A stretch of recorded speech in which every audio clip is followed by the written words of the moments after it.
Hey guys! Welcome back sa ating YouTube channel again. This is BM Gaming and today, pag-usapan natin ngayon itong si Legend of Ymir. Anyway guys, if you're new to the channel, don't forget to hit the subscribe button and the notification bell para lagi kayong updated pag meron tayong panibagong upload regarding kay Legend of Ymir. Let's go!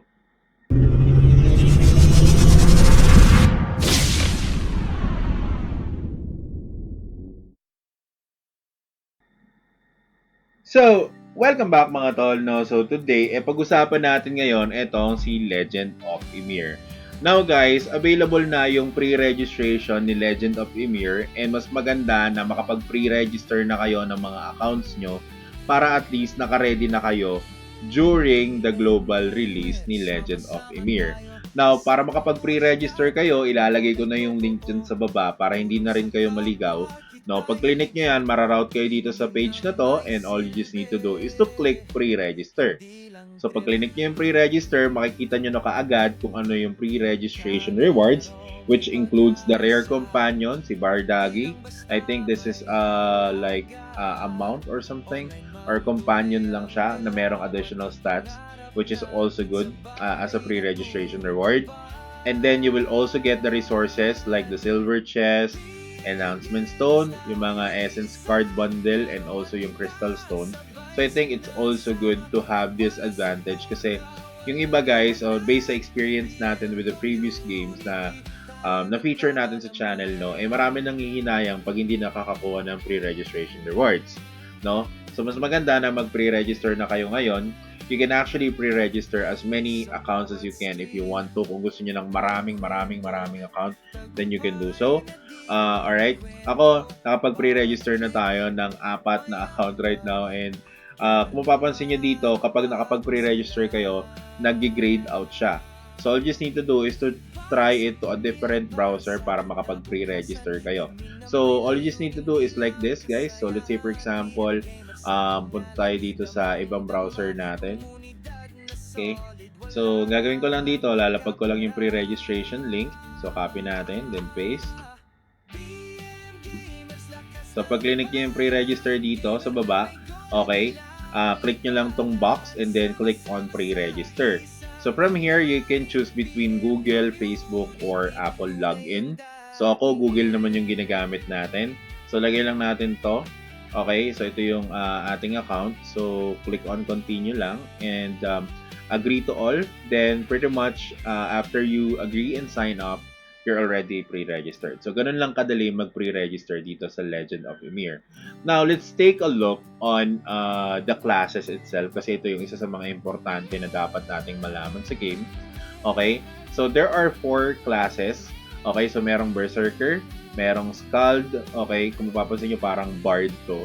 Okay, ito naman parang mage type and then itong warlord naman is parang spear or something like that. Okay, so meron naman siyang mga video gameplay and I think I would also play this in Korean version. So naghahanap ako ng way kung paano ko siya ma-install.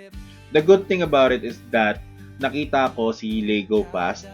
So si Lego Fast guys is actually a VPN that would allow you to download Legend of Ymir. So, paano ba siya nag-work? So, pwede nyo naman siyang itry for free. Okay, lalagay ko na lang din yung link dyan sa baba. Pwede nyo siyang ma-download sa Windows and also sa mobile. But anyway, ito guys, trinay ko na. So, kumuha na tayo ng Lego Fast. So, ang gagawin nyo lang guys, kapag na-download nyo na siya, okay, is ilo-launch nyo lang si Lego Fast app. Okay? Once na ma-launch nyo na si Lego Fast app, lalabas na dito kaagad yung Legend of Ymir. Okay, so yung global and also yung KR. Kay global, wala pa siya pero gagamitin natin itong Lego Pass to optimize our PC performance as well and also para hindi tayo mag-lag kasi usually kapag marami na kayong games na naka-launch sa desktop nyo guys, mararamdaman nyo na yung lag niyan. So, it also improves your PC performance. So, that's the good thing about Lego Pass. Ngayon, makikita nyo dito na may KR version din si Legend of Ymir. Alright? So, when you click this, okay, makakakita kayo dito ng option which ito, available lang to guys kapag naka-premium na kayo. So, let's say for example, bumili kayo ng premium dito. So, let's say for example, ito try nyo siya for free. Mada-download nyo siya dito. Okay? But if you're going to log in, okay, ako kasi nagla-login tayo dito. So, i-connect lang natin yung account natin. So, I think ang ginamit natin dito is ito. Okay? So, yan. Continue. So, this is to demonstrate, guys. Okay? Kung ano yung mga pricing niya. So, dito makikita nyo naman yung pricing ni Lego Fast. So, usually, maliit lang naman siya, guys, no? So, pwede kayong bumili ng monthly, which is around $3.09. So, i-convert natin yun sa PHP. And let's say $3.99 USD to PHP. Okay? So, around 228 pesos lang naman yung monthly subscription niya. Pero, guys, kapag bumili kayo ng like, let's say 12 months, okay, makakasave kayo ng almost 50%. Okay, so $27 lang yan for the whole duration.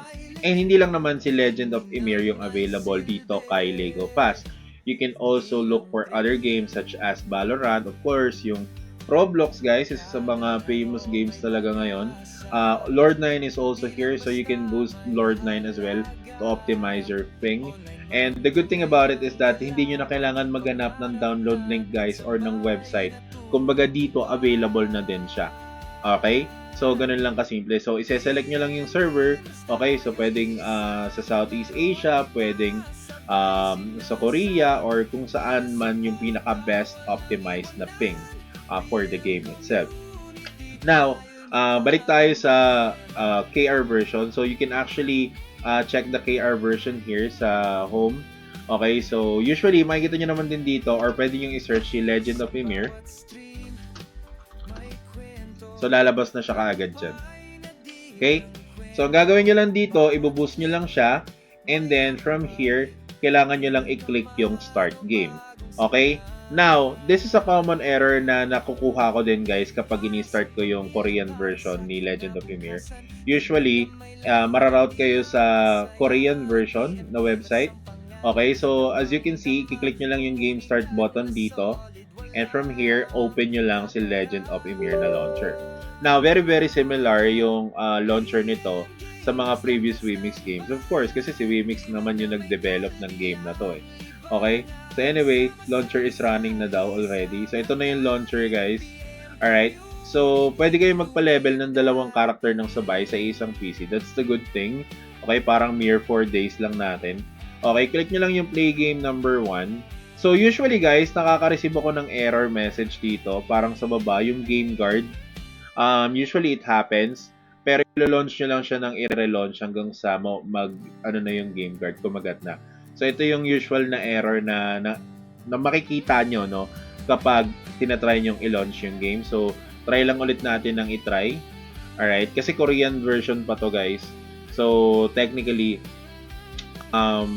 may mga ganyang klase ng error tayo na ma-encounter. So, pangalawa na to. So, kapag kunwari, let's say for example, hindi talaga siya gumagana, all you just need to do is to disconnect muna ito. So, disconnect nyo muna yan. Okay? Then, ang gagawin nyo na lang dito is to click on play game number 1. So, disconnect nyo muna siya and then i-reconnect nyo na lang siya once na connected na kayo at nag-launch na si GameGuard. So, makikita nyo naman yung notification dito ni GameGuard. So, ayan. Alright. Once na na-launch na to dito, okay, antayin nyo lang na mapunta kayo sa loading screen ni Legend of Emir. Okay, kasi naglo-loading to, guys. So, kapag nasa loading screen na kayo, ayan, katulad nyan, nandito na tayo. So, WeMade talaga yung ano neto, no? Solid din talaga si WeMade gumawa ng games eh. But anyway, ito na yung kanyang front page. So, balik kayo dito sa Lego Fast. So, balik tayo dito. Yan, boost natin. Yan, clinic ko na agad yung boosting. Alright. So, it would ask you to log in usually. So, maganda din na, let's say for example, nakatulad yan kasi minsan nag-error siya. So, maganda na ma-boost nyo siya. So, yan. Okay na. So, kapag na-on nyo na yung VPN nyo, all you just need to do is to connect your Google account. Now, isa sa mga requirement dito para malaro nyo si Legend of Emir sa Korean version, guys, is kailangan nyo bumili ng account. And yes, you heard me right. Kailangan nyo pong bumili ng account na Korean kasi usually, guys, meron silang authentication. Alright? I think bumibili ako sa G2G ng mga ng mga accounts, especially kapag mga Korean games, no? Sa G2G talaga tayo pumupunta. So, usually, all you just need to do is to go here sa G2G, and dito, hanap kayo ng Legend of Ymir. Okay, accounts. So, from here, makikita nyo dito yung mga presyohan niya. Okay? So, meron ditong Game Diamonds, meron ditong mga accounts. So, you can play game directly, Google account. So, ayan. Okay? So, pinakamura dito guys, I think, is ito, yung 504 pesos. Na-experience ko din to guys nung bumili ako ng account sa Throne and Liberty naman. Okay? Na-experience ko din siya guys. So, KR version pa yung Throne and Liberty no? But anyway, yun nga. So, pwede kayong bumili ng account dito. Ako, baka later bumili tayo and then by Saturday or Sunday, mag-stream ako para makita nyo yung gameplay ni Legend of Ymir. So, probably bibili tayo nito. Okay? Para ma-test natin yung gameplay and magawan din natin siya ng updated guide. Okay? So, yun lang naman.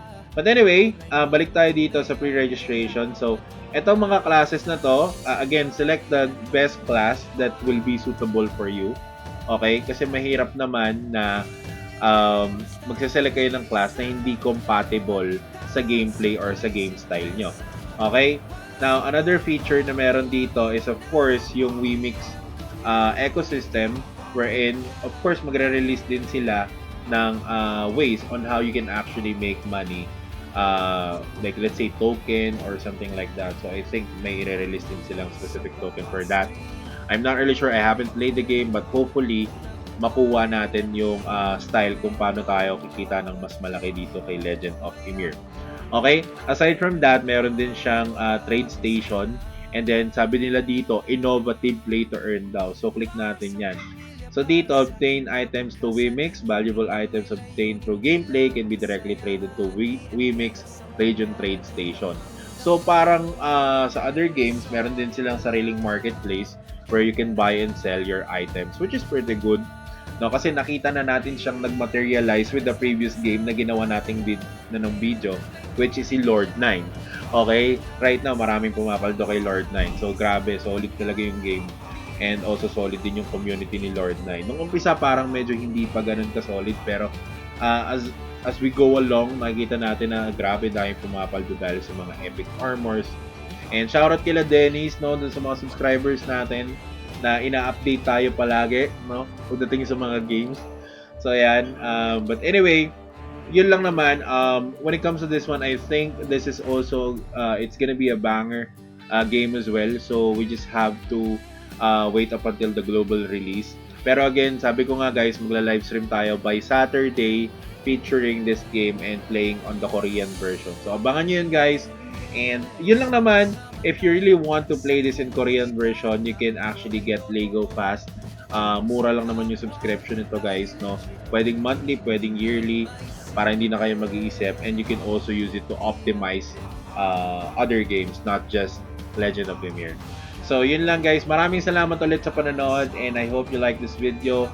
Good luck sa lahat and sana pumaldo tayo sa mga NFT games na lumalabas right now, especially sa mga MMO games. Yun lang and maraming salamat sa panonood. Alam niyo na, peace out.